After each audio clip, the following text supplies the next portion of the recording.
Model pendidikan yang sekarang udah nggak up to date, udah ketinggalan zaman adalah parenting yang berkata di rumah harus ada balancing. Kalau bapak lagi marah, ibu diem aja, saling-saling support. Kalau ibu lagi begini, jadi ada ini, ada ini. Hei, itu namanya menciptakan tokoh baik dan tokoh jahat.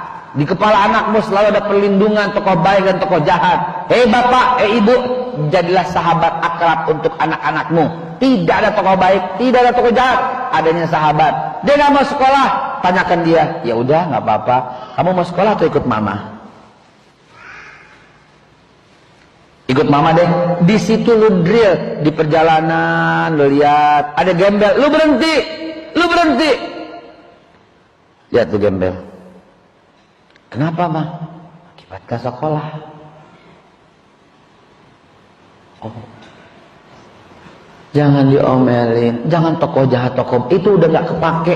Ilmu begitu, parenting begitu udah nggak kepake, nggak kepake. Yang terbaru adalah parenting ala Rasul. Nggak ada tokoh jahat tokoh baik di rumah, nggak ada si bapak mesti jadi balance, mesti ada yang ditakutin, kagak ada. Saya kasih contoh ya, ini astagfirullahaladzim, saya bukan sok tahu banget ya. Demi Allah saya bersumpah, nggak pernah satu isapan setengah atau sapirit atau isep doang yang namanya ganja. Demi Allah tidak pernah satu butir pil apapun yang disebut pil apa, ekstasi, koplo, pil anjing dari zaman orok sampai sekarang, walaupun satu butir apalagi setengah, seperempat, titik gram segede pasir pun belum pernah. Demi Allah belum pernah setetes minuman keras yang namanya apapun masuk ke dalam badan saya. Walaupun segelas, sebotol, setengah cangkir, seminil, 1,0000 mili, enggak pernah. Demi Allah, enggak pernah. Sekali pun enggak pernah. Ibu tahu kenapa? Kenapa? Saya kuliah di Australia dengan kebudayaan yang kayak begitu, di Hebrew, di ITB, di Bandung zaman dulu, sampai kayak begitu. Ibu tahu, nauzubillah, ini bukan sok tahu, bukan sombong, bukan hebat, enggak ada sedikit pun pengen dibilang hebat atau apapun. Saya cuma mau sharing. Mau tahu kenapa? Mau tahu? Saya cerita 1-2 menit sebentar. Satu ketika ada sekelompok anak-anak, dia lagi main bola. Pulang sekolah dia lempar sepatunya, perang, tas dilempar, perang, jam 2 siang. Dia belum makan dan dia belum sholat. Dia lari sama anak-anak teman-temannya main bola. Hujan lebat, becek, dan pulang menjelang serpet maghrib. Kalau kata orang Betawi bilang, serpet maghrib udah mau pulang baru.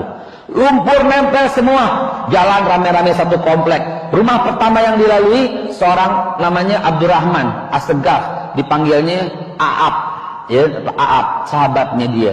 Si Aap ini bapaknya udah nunggu di depan rumah. Bapaknya pakai sapu lidi, gelepot, celebot, nangis. Ini anak-anak yang berlima ini ketawain. Syukur. Lewat lagi rumah di sebelah kiri, rumah orang Betawi. Kakeknya namanya Pak Muhibi, anaknya namanya Amak Belok. Si Amak Belok ini digebukin sama emaknya. Gedebuk. Lewat lagi itu rumah Jepri gemuk. Itu diomelin lagi. Belokan ke kiri itu rumah Bobby sama Billy, orang Manado Kristen. Udah habis semua, tinggal rumah yang di ujung satu anak ini. Lumpur udah nempel di bajunya dan segala macam. Dia kiper paling kotor dari semuanya. Dia mau pulang dia nggak berani, dia ketakutan, takut. Dia lihat Bobby Billy digebukin sama kayu, Amak Belok digamparin sama bapaknya, Aap diselebot, Jepri digebukin. Begitu ketakutannya kayak apa itu anak? Luar biasa ketakutan. Dia mindip supaya emak bapaknya nggak ketahuan lewat pintu belakang. Emaknya udah ketahuan, emaknya nunggu di belakang, emaknya udah nungguin. Emaknya nggak bawa sapu lidi, emaknya nggak bawa kayu, emaknya bawa teh hangat dengan 2 potong pastel. Dan demi Allah, anak itu saya 35 tahun yang lalu. Waktu itu saya nangis. Saya bilang, ya Allah, kok yang lain digebukin, lihat mata kepala sendiri digebukin, kok saya enggak?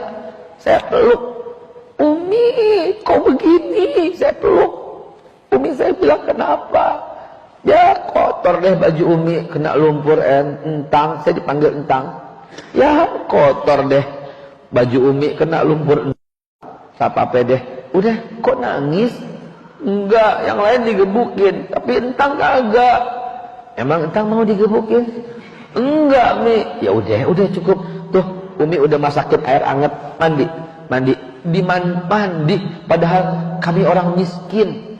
Dulu tuh pakai kayu sama supaya masak air, supaya hemat, boro-boro pakai minyak tanah gitu loh di Kampung Melayu, di Kalibata. Rumah cuma semprit, sekeluarga tuh 8 anak. Satu kamar 8 anak dimasukin di situ semua.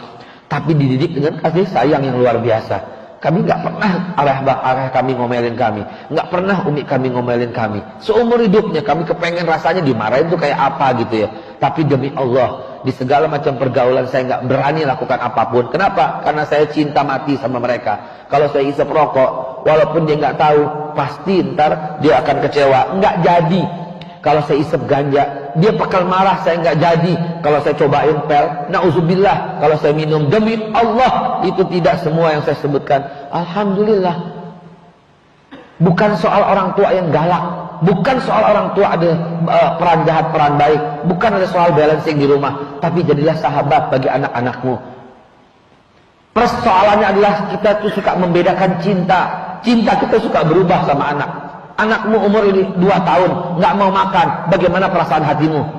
Jawab. Khawatir. Aduh, nggak mau makan, khawatir sekali. Mamam bingung, nggak pindahin, cari biskuit yang lain, cari makanan yang lain, olah supaya dia makan. Anakmu 2 tahun, anakmu 5 tahun, makan nggak? Anakmu 10 tahun, makan nggak? Takut tamparin lo, makan nggak? Makan nggak? Anakmu 15 tahun, terserah mau makan, mau mampus juga. Kurang ajar lo. Lo yang kurang ajar. Kau buat perbedaan cinta antara anak umur 2 tahun, 5 tahun, 10 tahun, 15 tahun. Sehingga wajar cintanya pun berubah kepadamu. Jangan berubah cintamu. Sampai kapan? Sampai anakmu 40 tahun, 50 tahun. Jangan berubah cintamu sama anakmu. Jadikan dia idolamu dan kau akan dijadikan idolanya. Gak ada peran bapak, peran baik. Itu parenting zaman udah old, zaman old, udah gak berlaku parenting yang model seperti itu. Kembali ke cara Nabi, parenting yang la tardah, parenting yang akmalul mu'minina imanan, parenting yang kullu mauludin yuladu ala fitrah, parenting yang kayak begini, orang tua zaman begini yang merupakan menjadi idola bagi anak-anaknya. Dan ini ketahanan satu bangsa. Begitu Bu jawabannya, ya. Pertanyaan lu bikin gua nangis, cuy. Ya elah. Ingat sama umi gue, ya Allah. Allahumma firlah warhamhu wa'afifu anha. Amin ya Allah ya rabbal alamin. Baik, kiranya